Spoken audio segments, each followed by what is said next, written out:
close the door here so I don't disturb the minyan, and then we'll start.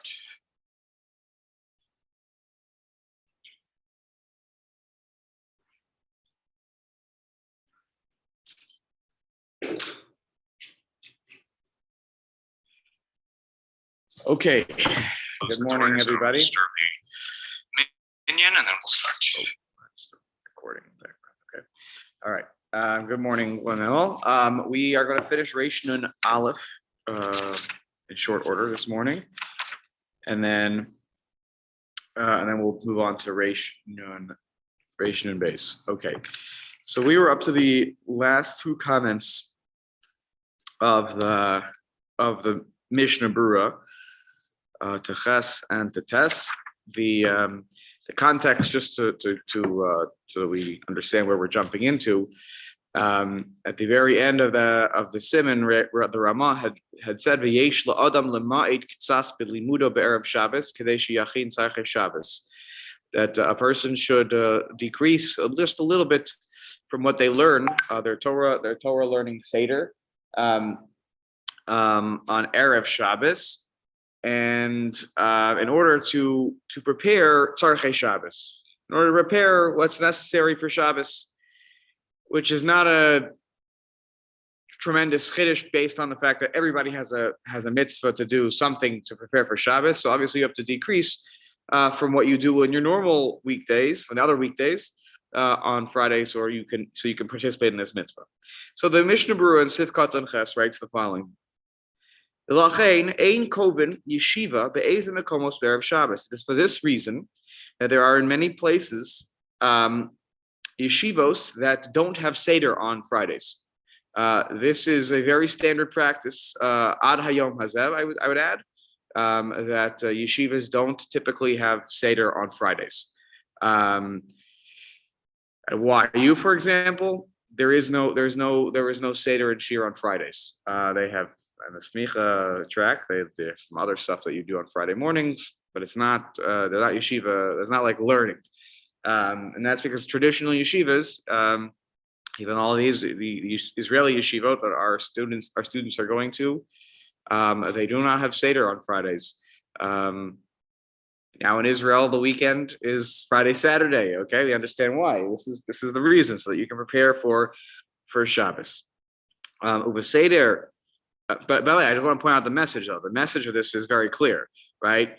Typically, who is engaged in the yeshiva setting? It's men, and what you see here is the idea is that men must also be involved in the preparation of preparations of Shabbos. And I say that, maybe I'm saying that a little bit with a sort of smirk on my face, but I think that's a very important message to take away from this. Also, not just saying it to sort of tongue in cheek, like it's actually important that everybody is engaged.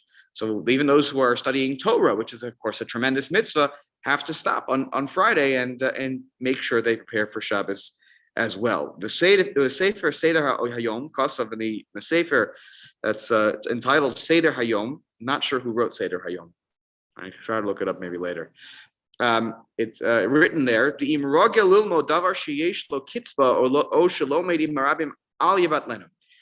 But if there is a fixed amount that you learn on a Friday, or there's something you learn in the context of the public. So there's something you're doing as a public shir. It's not just your own private seder that you're learning with your chavrusa, but there's a public shir, a Friday morning shir and breakfast, right? Like we have here in the shul, or a davar kitzvah.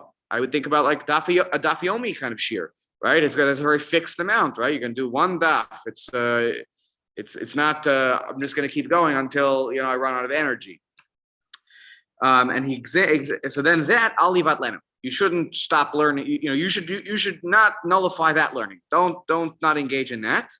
Uperish Rashi al Hasidra, learning Rashi on that week's parsha, which is probably code word for fulfilling the mitzvah of Shnai Mikra ve'echad Targum, of reading through the parsha twice, once with a Targum with some sort of commentary, and Rashi fulfills that mitzvah of commentary, or that label of commentary.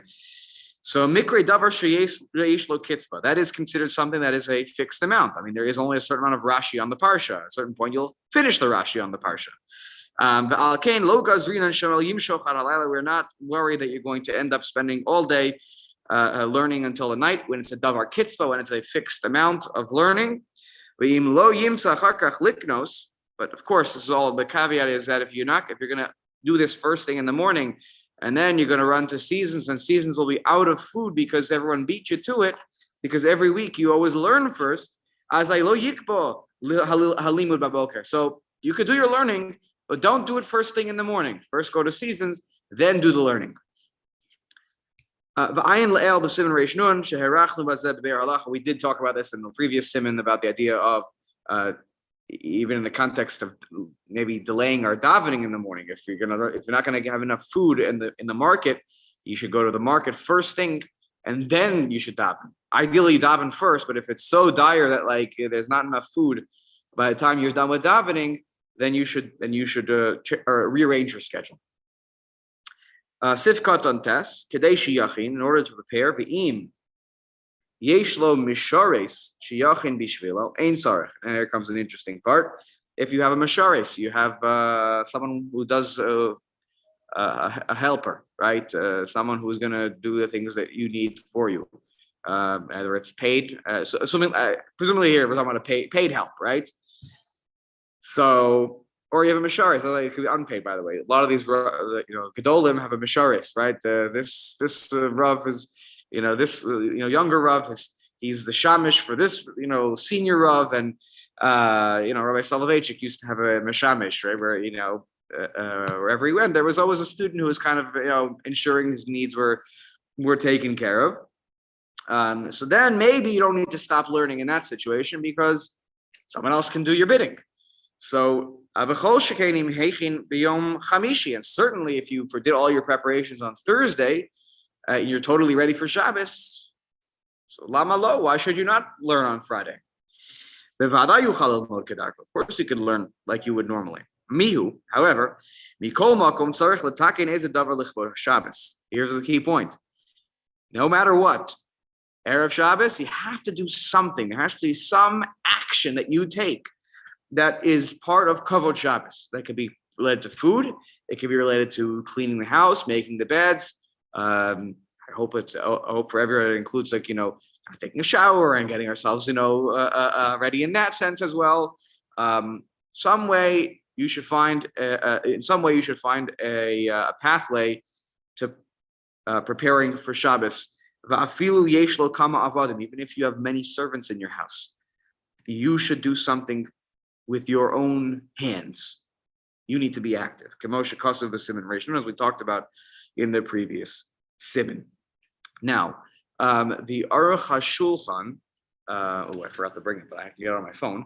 The Aruch HaShulchan talks about related to what we learned in the siman, mentions something that I think is worthy of note, which is that in our day and age, and I can certainly say that I'm definitely guilty of this, and I would imagine that I'm not the only one who is guilty of this. That many of us work until Shabbos basically starts. Now, maybe I'm in a bit of a different profession where that's sort of normal, because my profession requires that I prepare things for Shabbos, and so sometimes that preparation, for the act, not just even the food part of it, but that there's a lot more that goes into it right before Shabbos. But the Aruch HaShulchan just writes more in general. Okay, he's not talking about himself even. This is the end. If you're following, if you want to look at the Aruch HaShulchan, I could do something. Oh, can I do it even? You want me to share it on the screen? Would that be of interest? Here, let's see if I can do this. I'll try this one time. If it doesn't work. Yeah. Okay. So it's I'm gonna share. It's on my phone, but I think I can share my phone screen onto the screen for just a moment. So here we go. Putting a plug in here. Okay, install. Good. Okay. All right. So I need to connect to the Wi-Fi network in Israel, Scarsdale. Okay. Now I need to tap the mirroring image. Oh, cool. Oh, unable. I'm not sure why it's not so. Okay, I don't know. It's telling me that I can't for some reason. I I can't share that. Okay, so just listen. I'm sorry. This is the last part in the Aruch HaShulchan in this simon. He says it is what to wonder about our generation. Basically, he says about our time. People are working. The balei malachos, people are doing malacha. They're doing it right up until shkia, right before Shabbos starts. We talked about how you have to stop doing malacha at a certain point, before mincha, from mincha ketana and onwards. And he's like, I also, my whole entire life, no one has ever protested this. Yeah, I don't hear the rabbis getting up and giving a drasha about this is horrible. And perhaps he says one reason is because people have to make a parnasa. And look, they're not working on Shabbos. Okay, they're going to work leading up to Shabbos. They need to make a living. They have to put food on the table and a shelter over their family. Maybe there's another reason also. The Bechoshen Mishpat Simulation Lamed Aleph, in the laws of Choshen Mishpat, it says that when you're a worker that's hired by somebody else, that Baal Habayis, in those days, at least for sure, not even in the Aruch HaShulchan days, but in the days of the Gemara, if you were a daily worker, so you worked up until close to Shkia, so that in order that you can get home before it gets dark and be able to stop and pick up something maybe at the grocery store. But basically, you were working close to Shkia for the owner, and that's his time. That's on that's his time, not your time. And you can leave a little bit earlier in order to be able to have enough time to fry a fish, on Erev Shabbos. That's what the Yerushalmi says. So it could be that the reason that we don't stop working sometimes in our day and age before Shabbos is because at the end of the day, like we're working for somebody else, and these are the hours that they told us we need to be there, and that's the nature of the beast. That's sometimes part of being a working person. The law that you have to stop working, that refers to a balabayis.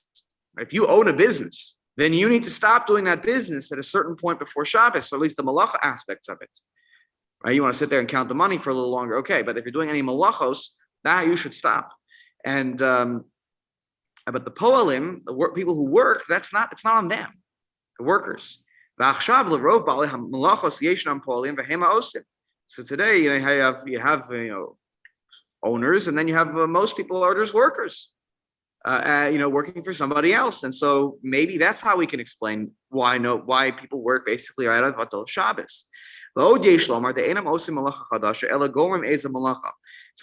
interesting chiddush, which can connect a little bit with the next simon, not fully, but so he says maybe we could say that they're not doing a new malacha. To start a new malacha after mincha katana is a problem, but if I'm already working on something, on the same thing, I'm just going to continue the same thing, and it'll take me a little more time. That is okay as long as I don't start something new. And that's a little more lenient. Maybe some also say that the reason is that time the bittul malacha hu mipnei shetzarich lahachin l'Shabbos v'achshav hanashim mechinot hakol. And he says maybe it's because again, the whole purpose of not doing malacha is so that I can prepare for Shabbos. And he says, and it's interesting, I don't know that he says this is lichatchila, by the way. He says that what's happening now? Now the women are the ones who are doing all the preparations for Shabbos. So, and he says, that's why he's like, I'm trying to be melamed zchus. I don't think it's ideal, this whole thing. I'm trying to explain exactly why it should be okay. Really, you should try to do what the Chachamim said, the Takon of the Chachamim, and it'll be good for you. But even on that last point that the women are doing everything, sounds like that wasn't ideal, by the way. Sounds like that's not supposed to be how it's, it's like an ex post facto justification for why the men are not involved in Erev Shabbos preparations. So I just thought it'd be interesting just to mention that, because again, if you're in that position, or people in that position where, I remember my dad was in this position, right? You're like getting home, but you're working basically until Shabbos. And okay, there's a halachic justification for it. Is it ideal? It's certainly not ideal, but we can, from a halachic perspective, we can find you some cover. It is interesting. I will note, I think, in the last few years, not just with COVID, there's been a shift, not just in the Jewish community, but I think in the broader society, about working on Fridays. And the people don't go into even if they work on Fridays, they don't go to the office as much on Fridays anymore. There's a more lax, lenient approach in general society about Fridays, which perhaps is a good thing for the Jewish community because that puts a little less pressure on people to be working up until the last minute. Okay, we are going to continue now to Reish Nun Beis. Now we're going to start to really get into some meat and potatoes of Hilchot Shabbos. The next siman, Reish Nun Gimel, as I think I mentioned previously, that is going to be, the premier siman, one of the most practical simanim we've learned in a long time. So I'm giving you heads up warning about things how to properly heat things up on Shabbos, from before Shabbos into Shabbos, how to put things, back on the flame sort of on Shabbos. So maybe you want to hear, maybe you want to just prepare yourself mentally, just giving you a heads up. This is the precursor to that siman. Steve, I see your mouth moving, but I didn't see, I think you're muted if you were trying to say something. I don't know. I see Steve Smith. I said, this is why I'm going away. There you go. Steve is prepared. That way, when he watches it on YouTube, he can skip parts. So this is the precursor to that. This is going to be, you're going to begin with a discussion of, it really jumps into a machlokas between Beis Shammai and Beis Hillel, which we discussed a little bit previously about Shavisas Kalim, whether the utensils and the vessels that you own, must they not engage in any kind of malacha on Shabbos or not? And we paskin like Beis Hillel that there is no din of Shavisas Kalim. Your dishes have no obligation to observe Shabbos. Animals, yes, that's in the Torah, but not your dishes or your pots and pans. And this, of course, leads to the question about, can I violate an Isser D'Oraisa if I do something Erev Shabbos that the malacha will be completed on Shabbos? Okay, so the example that one of the examples, just to preview, what if I put some sort of dye in or ink in water? So and now I'm going to let it soak the entirety of Shabbos, and of course this is going to color the water. And there's a question: what exactly is the malacha? We'll talk about that in a second. But let's say it's toveya. What do you say, Steve? I was going to say like tea. Some people have this problem. Oh, that it colors the water. Yeah. Interesting. There are people who think it's soveya? Yeah. That's the first time I've heard that, by the way. I've never heard that. I don't know. I'm not saying it's not a thing. That it's soveya to put the, okay. Right. So this is going to be one of the examples here. Can you do something where the malacha will ultimately take place on Shabbos, but I didn't do it on Shabbos. I set it into motion on Erev Shabbos. Now, this is going to be the jumping off point for a very famous tshuva of Rav Moshe Feinstein about using timers on Shabbos, where you set the timer, of course, on Erev Shabbos. It turns lights on for you on Shabbos. Can that be used? So let's learn a little bit here, and then we will read some of Rav Moshe's tshuva about timers. Let's read. Muter lahaschil b'malacha be'erev Shabbos samuch l'chashecha. It is permissible to begin a malacha on Erev Shabbos, close to dark, even though it cannot be completed before the day is done. And it will complete it. The malacha will be completed on its own on Shabbos. Kagon, and these are examples straight out of the Gemara, straight out of the Mishnah on Yud Zayin Amud Beis in Shabbos. Lishros diyovis amanim b'mayim. Nishrim kol haShabbos. You soak ink or dye, D-Y-E, in water. Nishrim kol haShabbos, and through the entirety of Shabbos, it's there. It's sitting there. It is soaking in the water. And we'll talk about again what the malacha is in just a second. V'lasei unin perush agudos. You have bundles of pishton, of flax. and you put them in the tanur, la tanur, in the oven, kadeshi slabnu, in order to almost singe them and turn them white by having them in the oven for the entirety. You heat the oven up before Shabbos, all right? You slide it in the oven, close it, and by the time Shabbos is over, you'll see that there's been a color change that occurred over Shabbos. Velasei semer l'soch hayora, or to put wool in a large vat, V-A-T, in a large vat, she'ena al ha'esh, that's not on the fire, v'hitucha betit, and the pot is covered in clay. Now, this is going to be important, and we'll get into this whole discussion of why does this. What you're doing here is you're putting wool into the I think there's a dye in there. There's like water. It's got color probably, and you're trying to dye the wool a particular color for whatever you want to make, whatever garment probably. So you probably have here a problem of sobeya, of coloring on Shabbos. Now, why do you need the pot cover? The pot cover is necessary in order to prevent you, as he says here, she'im ihi al ha'esh. Well, two things. If it's on the fire, why can't it be on the fire the whole Shabbos? This is an Issa D'Rabbanan, that Shema Yechate.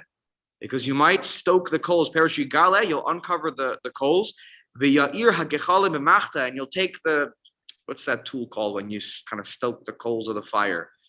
I don't know what it's called, but you're going to stoke the coals, and it's going to rekindle the flames a little bit.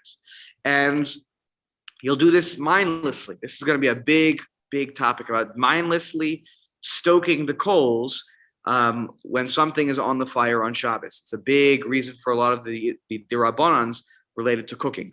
And here you see that too. We're worried that you're going to stoke the coals because you want the water to get hot, and it will continue to make the color a deeper color, and it will be better for the wool.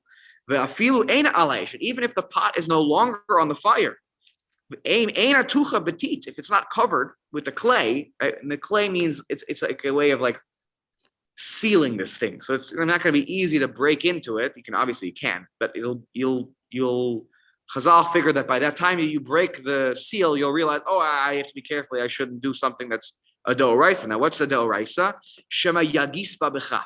You'll take a spoon and you'll start to stir the pot with the wool in it in order to really mix the color around and get the wool to become, colored on all sides. And v'hamegis b'kedera, if you stir using a pot, if you stir the contents of the pot with a spoon when it's very, very hot, it was just off the fire, afilu ein alesh, even if right now it's not on the fire anymore, chayav mishum mevasha. You have violated a biblical prohibition. Chayav means you have to bring a korban chatas, right? It doesn't say osir, it's chayav. Chayav mishum mevasha, that you're violating the biblical prohibition of cooking. Now you'll say, I'm not cooking any food here. I'm stirring a bunch of wool. Mevashal is not just in the realm of cooking alone. The great example of this is an incandescent light bulb. The Rambam, back up. The Rambam says that you can violate mevashel. No, is it havar or mevashel now, or bishul? Maybe it's bishul. I'm forgetting. If I get this wrong, you won't hold it against me. But I can't remember if it's because of havar or because of bishul. But the Rambam says that if you heat up metal till it's glowing hot, I think it is bishul. If you heat up metal until it's glowing hot, right? It has that reddish, tint a little bit, then you're chayav mishum mevashal, I believe. You violated the biblical prohibition of cooking. Why? The point is here that I think it's bishul. I don't think it's havar, because here maybe it is havar. I don't know. You can't do that anyways. Whatever the malacha is, and the reason is because you're bringing it to a certain point where. I think you can you're almost like melting the metal, and you can form it. So one of the reasons you can't use an incandescent light bulb on Shabbos is because of this Rambam, because he explains that I really think it's bishul. But if you turn it on, what happens? The filament glows, right? It's very, very hot. And so that's why it would be an Issa D'Oraisa to use one of those kind of light bulbs. Other light bulb, like let's say an LED or any other light bulb that doesn't have that kind of situation, it may not be an Issa D'Oraisa. Maybe an Issa D'Rabbanan, which we'll talk all about all these things as we go through Hilchot Shabbos. But I just want to try to point out that mivashel is not dafka only when it comes to food. You can have bishul when it comes to other things. And here the example is you have wool in a pot. Okay. So let's read a little bit here in the Mishnah Berurah. Let's read Aleph. He writes here, Mishnah Berurah Aleph, that you're soaking the ink or the dye in water. Uva Shabbos Aser Mishum Megabel. On Shabbos, this is a prohibited activity because of Megabel. We're gonna by the way, over the course of Hilchot Shabbos now, we're gonna start to learn all sorts of different toldos of malachos, right? Toldos, the derivatives of each of the 39 malachos, and there's so many names of different things you can do wrong on Shabbos that it makes your head dizzy. So megabel is to basically to knead, K-N-E-A-D, to knead. So you're like, what is this? And by the way, sometimes we're going to go like, what does this have to do? What does this activity fall? How can it fall under this category? It doesn't make sense. But there's a rhyme and a reason to it. So why would there be kneading involved in this? If you mix ink and water, especially when you're not necessarily here, like when you knead, you're thinking like, oh, you take the dough and you're the flour and the water and you're kneading it together. You're actually as an action here. So what's going on? You're mixing the ink and the water together. And by doing this, by mixing the ink and the water together, what's happening here is that even just the pouring of it together, even though you're not going to sit there and mix it together, right, to create this newer substance of ink plus water, whatever new consistency that is, even though I'm not going to actually mix it, the Gemara and Daf Yud Ches seems to say that is a prohibited thing too. Just to even put the sort of the flour and the water together, even if necessarily you don't start doing the actions of kneading. Okay, that's why this mirrors that action. Are they saying that anything that changes color is a problem? I mean, instant coffee, you make water into dark. That was Steve's point with the tea. Some people say that tea is soveya. I don't know. Here with the gabel, you're changing also the consistency of it, right? Like when you put flour and water together, the consistency changes. It's not just simply that the color changes. Well, the coffee, huh?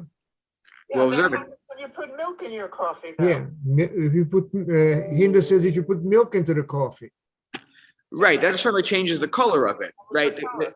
The consistency also. You're saying it's not as it's all liquid. I mean, I'm not saying this isn't liquid, but it becomes. I think the idea here is that it becomes that the mixture here in some ways becomes a little more thick, but in a substantive way. That in your coffee or honey in your tea. What was that? Sugar in your coffee or honey in your tea. Right. That changes the consistency. That changes consistency. Right. I hear. Sorry. Until today, I never even thought of that until Steve mentioned it before about the tea, and now you guys are bringing up the coffee. Obviously, it's mutter. I feel confident in saying that because if not, then 98% of the Jewish community is in violation of laws. So I feel confident saying it's mutter. The question is, we have to figure out why is that not considered soveya? And I wonder if soveya only applies when you're talking about non-food items, right? Like a garment, or you're changing the color of something that's being used in non-food consumption ways. It's probably a different rule for food. What was that? Different rule for food. Right. Most certainly, there are definitely certain things that apply to food, which we wouldn't necessarily apply to others. Yeah, it's an interesting question on just trying to explain why. I don't know. Maybe I have to try to think about that as we continue to go through this. Why that's okay. Why it's okay. Yeah, it's a good point. Okay. Let's take a look here. The next, let's keep going. V'yesh omrim the usur. Some people say that the prohibition that's being violated here is mishum tzoveya, or one of the malachos of tzoveya of color. In the word seva, right? The color something, right? And in my edition of the Dirshu Mishnah Berurah, they explain here, but tam hadeh harishona she'ein bazeh mishum tzoveya. What about the first opinion? The first opinion says it's megabel. What about Tzoveya? They're not worried about Tzoveya. So they said maybe it's not a Tzoveya according to that opinion until you mix the ink with the water, because just mixing the ink in the water is not enough to create the malacha. That's just the hachana of Tzoveya. And the isser of Tzoveya is only kishemishtamish b'tzeva litzboa davar acher, is when you start to use the color, you use the coloring to color something else. So if you're just mixing them, if you're just like making the color, according to this opinion, maybe that's not the issue to rice. It's mutar midrabanan according to that approach, and that's at least one approach. That's not necessarily everybody's take on this. And again, as we go through Hilchot Shabbat, we'll start to probably learn about each and every one of these malachos as they come up. Okay, let's keep going. Mishnah Berurah says, the Erev Shabbos, since this activity started when it was okay to do it, namely Friday afternoon, and on its own the malacha completes itself on Shabbos, shari, therefore it is permissible. And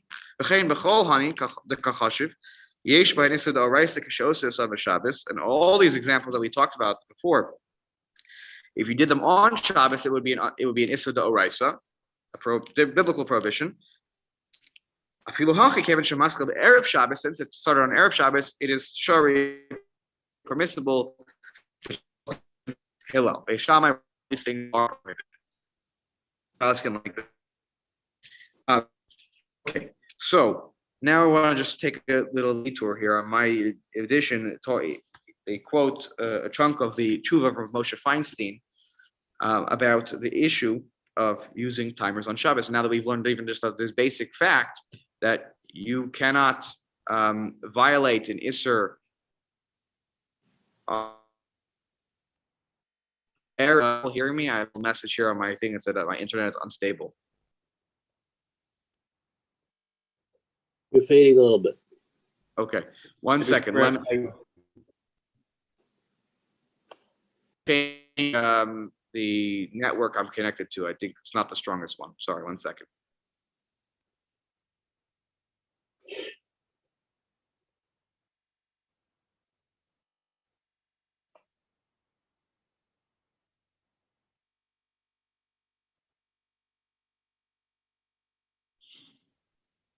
Okay, that better?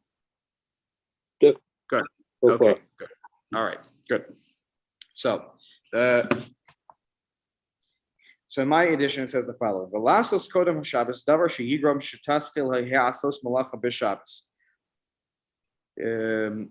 To do something before Shabbos that causes a malacha to start on Shabbos. The Shvisas HaShabbos in his sefer writes in the name of the Machane Chaim. I'm not sure what that is. She'asur lasos ken. You're not allowed to do that. Uv'shein ha'gaon Rav Tzvi Pesach Frank kasav shemuter. Notice there's a little bit of a difference in the case here, right? What we just described was you did something and the malacha sort of had begun, and then it only completes itself on Shabbos. The difference with a timer, you might claim, is that the malacha never starts on Erev Shabbos. It starts on Shabbos. You're just setting into motion a mechanism that will allow it to start on Shabbos. So he writes here, V'shelus uchuvas igros Moshe. He writes the following. He's stopping. Imuter lechaven sha'on Shabbos. If you're allowed to set a Shabbos clock, a sha'on Shabbos, kedei shetaschil lehasos al yado melacha b'Shabbos. So that when the timer goes off, or goes on, I should say, the malacha takes place on Shabbos. She'ulai, Rav Moshe says, She'ulai lo hitir ha-Shulchan Aruch. Maybe the Shulchan Aruch did not permit, or he only permitted it. Ela lahaskil malacha b'erev Shabbos kedei shetigamer b'Shabbos. In a situation where the malacha begins on erev Shabbos, in order for it to complete on Shabbos, that's when it's mutter. shetaschil hamalacha b'Shabbos, but if the malacha starts on Shabbos, gam al yedei sha'on, even with a with a clock that was set to go off, lo hitir. Maybe the Shulchan Aruch would have said this is not allowed. Umikol makom, nevertheless, kosav sheyesh le'asor. He says, nevertheless, we should prohibit this. Kevan sheyesh bazeh mishum zilzul b'kavod Shabbos. For other reasons, it shouldn't be okay because it's a desecration to the kavod of Shabbos. Shaharei ba'ofan zeh nitan, because in this particular way, what's happening? Nitan lasos says kol hamalachos asuros b'Shabbos. You know what? Take this to its theoretical conclusion. What could you do? You could just make machines, and the whole Shabbos is malacha happening all around you, all 39 of them. Just set this machine on a timer, and this will happen, and do this, and then that will happen, and we can violate all the malachos on Shabbos, says Rav Moshe Feinstein. And so he says it's a zilzul, to cover Shabbos. There's no greater desecration to Shabbos than basically all the malachos are happening all the time around you. This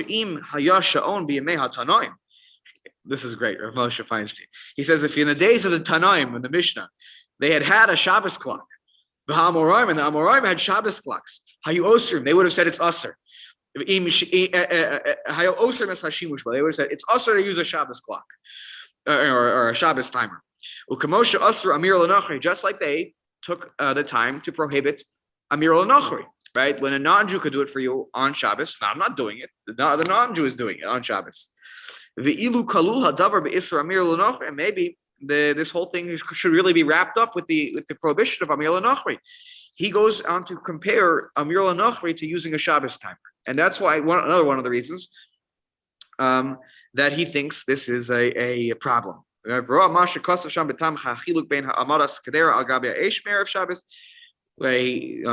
is the difference between putting a pot on the fire on Erev Shabbos, which of course is mutter with certain conditions, to using a Shabbos clock? Right, because there. Let's say you're right. You prepare the flame like in a kadera. You're talking about like a blech. Right? You prepare the fire, and then you certain things that you can do in terms of reheating on Shabbos. Okay, that's a different really topic. So omnam inyan hadlakas or al yedei sha'on Shabbos. Regards to lighting a candle through a Shabbos clock, or probably this doesn't mean candle, it means like a light bulb. Kasav sham shekevan shekvar nagu olam lasos kain. Since this is common practice, right? Since this is common practice now amongst frum Jews, ein bazeh mishum zilzul b'kavod Shabbos. You just can't say that 95% of the Jewish community are Machal Shabbos. It's not. You can't do that. You just can't. You can't start calling everybody a Machal Shabbos. It just doesn't make any sense, and no one will listen to you if you do that.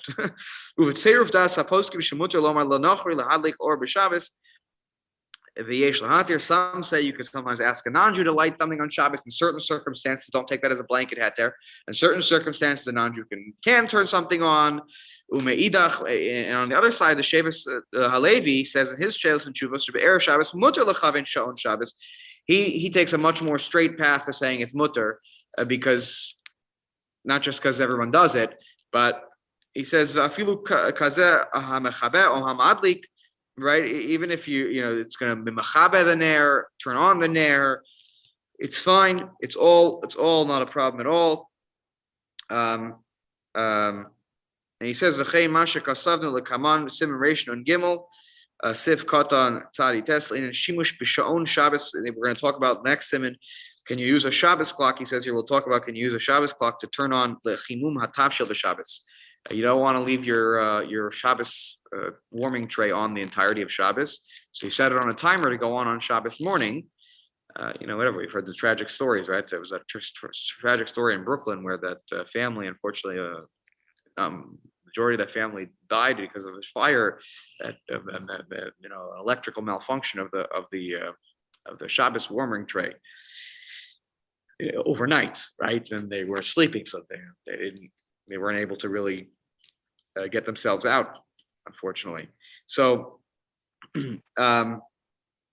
so he basically here at the end of the day he says, look, this is okay. The Rav Moshe definitely doesn't like it. I think he made that very clear. But the answer is that, and I remember when Rabbi Weider, when I was learning his shir, he said that, look, the answer is you're allowed to do something. You can never violate an Isser D'Oraisa. You can never violate an Isser D'Oraisa if you didn't do something on Shabbos. It's not possible. That's the rule. So that Rav Moshe thinks it should have been included in Amir L'Nachri. You're right. The Tanaim and the Amorim didn't have Shabbos clocks. You can't make new Gzeros.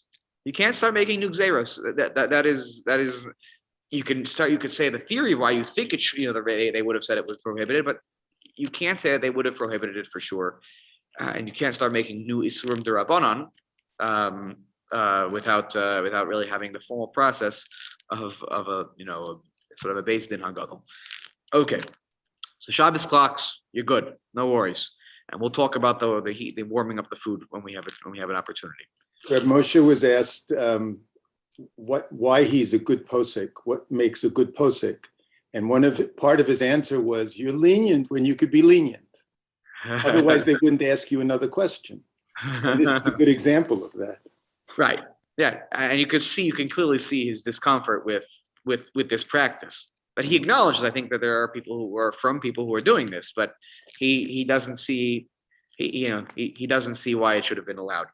And if he's no one would ask him a question again. Less of an issue because LEDs and the like. I mean, you don't have the same issues. So Rav Moshe would have been, what would Rav Moshe have said if it was the timer that turned on an LED light? Because LED lights for sure is no D'Oraisa involved, right? So you could say it's a shvus to shvus, like on a D'Rabbanan, the Malcolm mitzvah, with Malcolm Tzorech, right? But see, the thing is, we can't go back and say, Rav Moshe, what would you say about an LED light in this situation? Would you have been more, happy about the situation?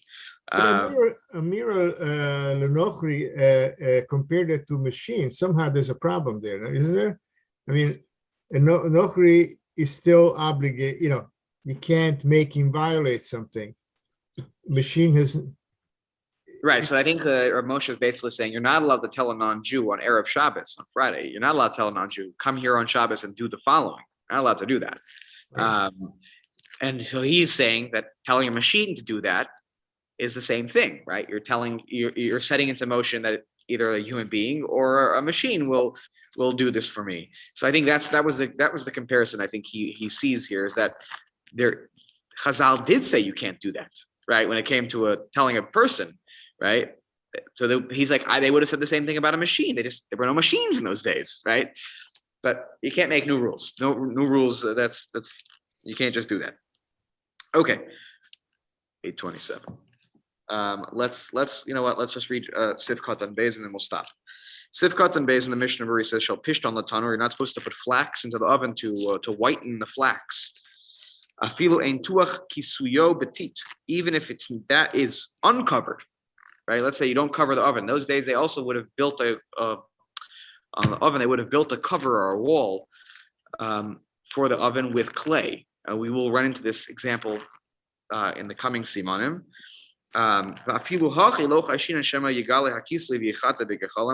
We're not, even if it wasn't covered in clay, we're not worried you're going to suddenly uncover the coals and then you're going to stoke the coals, since, and I'm not an expert at this, apparently the stench of flax, like wet flax that is getting burned, almost singed, apparently smells horrible, that no one would ever think to uncover that until I guess after Shabbos is over, when you can start to dealing with the odor more easily. Mm-hmm. And so therefore we're not as concerned about the whole, you're going to stoke the coals and do this, because you're not going to uncover the whole oven structure to get to the coals, because you don't want that smell in your house on Shabbos.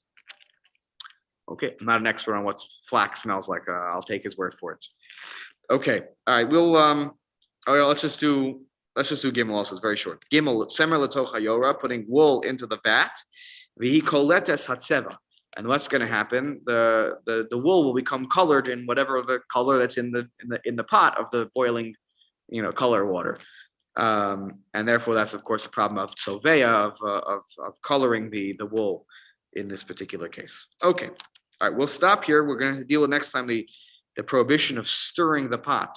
There will be a difference here when it comes to food, as compared to, let's say, the case of tzovea with the wool. Though one should be careful with the whole notion of stirring the pot on Shabbos when it's on the fire, for sure. When it's off the fire, let's say you have a cholent that was fully cooked, and now you want to just, before you serve it for the guests, you want to just kind of mix it up and, get the consistency to be a certain way. So that part of the top that kind of looks a little burnt, you bury it at the bottom so that nobody notices. And that's going to be okay. That's going to be okay because it's completely cooked. When something is not completely cooked, then you have to be very careful. So if you have a cholent, where you start to take it off the fire and you're going to put it back on, and if the whole conditions about how you do that, to stir it in that moment may be problematic because you're sort of distributing the heat in a particular way where you will hasten the cooking of certain parts of the pot.